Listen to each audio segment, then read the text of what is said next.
2 Corinthians chapter 9 verse 7. Bago po yun, gusto ko lang po magpasalamat kay Lord tsaka po sa ating pastor for allowing me to maghamon po sa giving.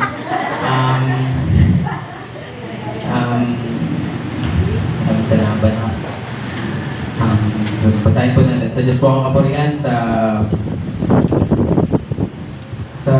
pag-amin po sa akin dito sa kanan.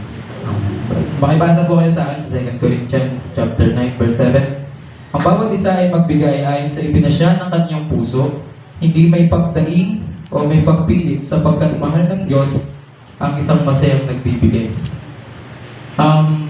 Sino po sa inyo yung pamilyar sa gulay na alugbate?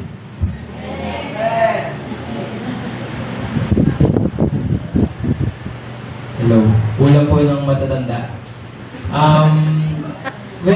Alam naman po natin na ang alugbate ay kapag siya ay kinukunan ng mga talbo. Hello.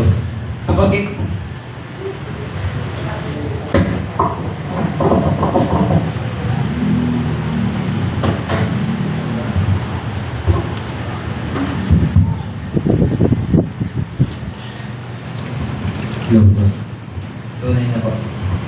Kapag kinukunan po natin ang alugbate ng talbos, lalo po siyang nagbibigay ng kapag nakukunan po siya, lalo siya nagbibigay ng mga talbos na lalo siyang dumadami. Kapag hindi naman po natin siya kinuhanan, mabilis siyang tumatanda o mabilis siyang namamatay. So, ayon po sa pag-iisip ko,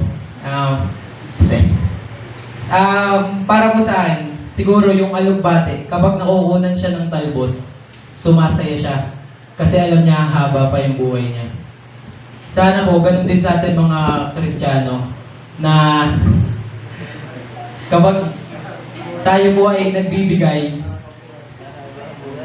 sana po tayo ay masaya. Kasi po sabi po din dito, iniibig ng Diyos yung mga taong masayang nagbibigay. Kung magbibigay ka ngayon at di ka masaya, baka hindi ka iniibig. Tsaka lang po.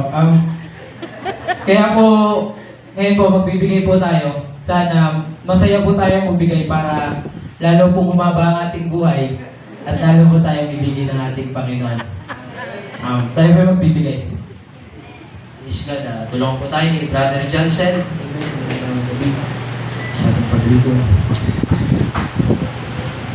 Amen. Masaya tayo magbigay.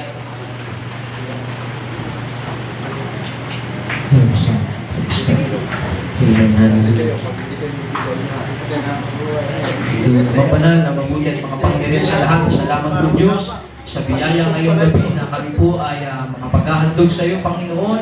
Lord, madama mo po ang kagalakan ng aming puso sa aming gagawing paghahandog sa iyo at ikaw pong magpala ng mga pagpapalang siksik, hindi ka tumaapaw, Panginoon, gamitin mo po sa pagsulong ng iyong gawain. Maraming salamat sa pangalan ni Jesus. Amen.